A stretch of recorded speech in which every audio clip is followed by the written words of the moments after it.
Hello সবাইকে, আমি জ্যোতি। আমার নতুন আইটি ব্লগে সবাইকে অনেক অনেক স্বাগতম। সকালবেলা এখন খুব তাড়াহুড়া লেগে যায় মেয়ের টিফিনে কি দিব। তো আমি এর আগে নাগেটস দিয়েছিলাম, মেয়ে খায়নি।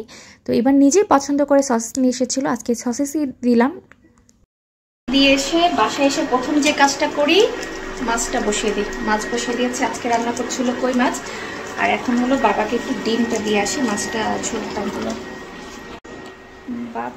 বাবাও সকাল সকাল উঠে যায়, কয়েকবার করে উঠে, তবে এখন সারা রাত ওরকম জাগে না। আমার পিছনে ওই হঠাৎ করে এই ভিডিও করার সময় চোখে পড়লো ইপসির ছবিটা, মনে হচ্ছে ইপসি আমার দিকে তাকিয়ে আছে, হাসি দিচ্ছে। আমি না ওকে স্কুলে দেওয়ার পরও বিছানায় যেয়ে খুঁজি মেয়ে কোথায়, মানে কোন পাশে গেল, সাইডে চলে গেল কিনা, মশা খাচ্ছে কিনা। আমার ভুলে যায় যে ও স্কুলে দিয়ে এসেছি ওকে। এলো বাবার জন্য একটা দেশি ডিম পুরো, আর একটা ডিমের হাফ দিব, সাদা অংশটা দিব আর কি, হয়ে গেল। আর এর সাথে দুইটা লেক্সাস বিস্কিট, 2 পিস বিস্কিট, এটা ডিম। এটা বাবা সকালে একদম সকালবেলার খাবার। সবাইকে চা খাইয়ে হাজব্যান্ডকে অফিসে খাইয়ে দাইয়ে পাঠিয়ে এখন রুটিগুলো বানিয়েছি, হটপটে রেখে দেবো। একটু পরে দাদা বেরোবেন, তখন মানে গরম থাকবে হটপটে থাকলে। আর এখন যা যা আছে এগুলো একটু ধুয়ে পরিষ্কার করে রেখে দিব।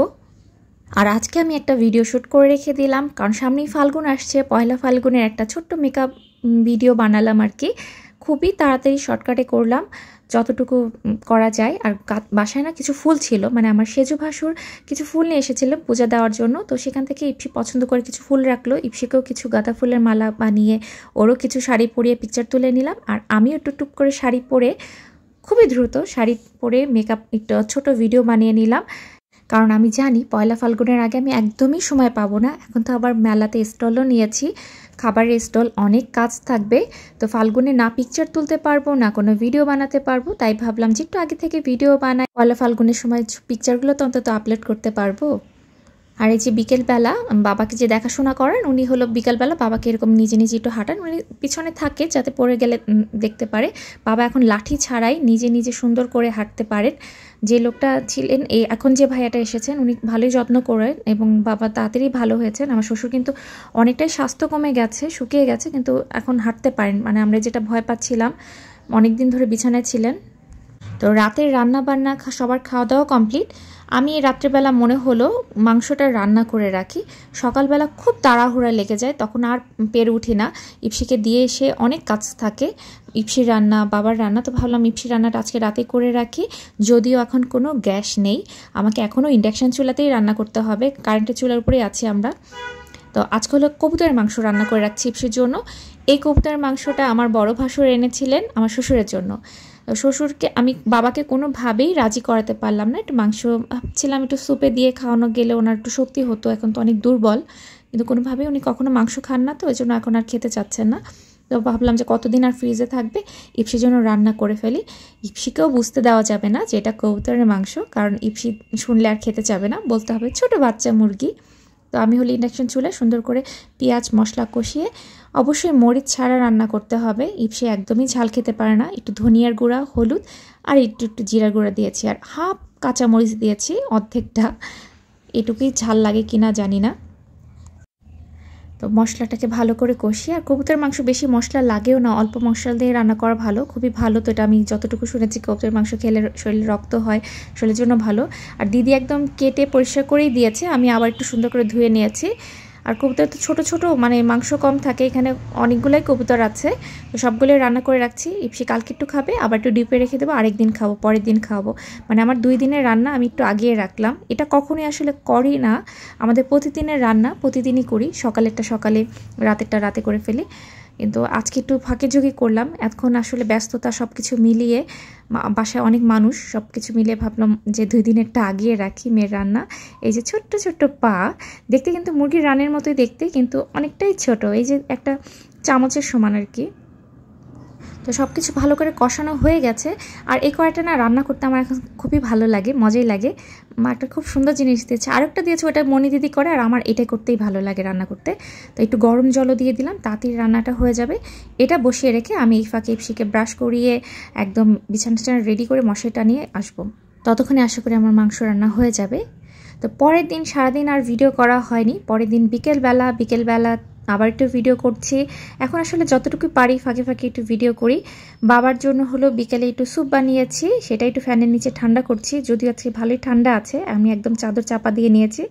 এখন হল বাবার স্যুপটা তাতেই ঠান্ডা করে বাবাকে আগে দিব, তারপর ইপসির জন্য কিছু একটা বানাবো।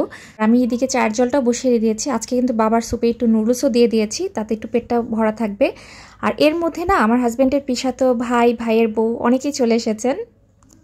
দিদি কত কষ্ট করে কত পিঠা বানাই নিয়ে আসেন আপনি? কিসের কষ্ট গো, আমি বানাই খাই না, আমার মায়ের খারাপ লাগতেছে যে বানাই খাবো। ওরা তো প্রতি বছরই কত বানাই খায়, এবার তো মনে বানাইতে পারতেছে না, করে নিয়ে যায়।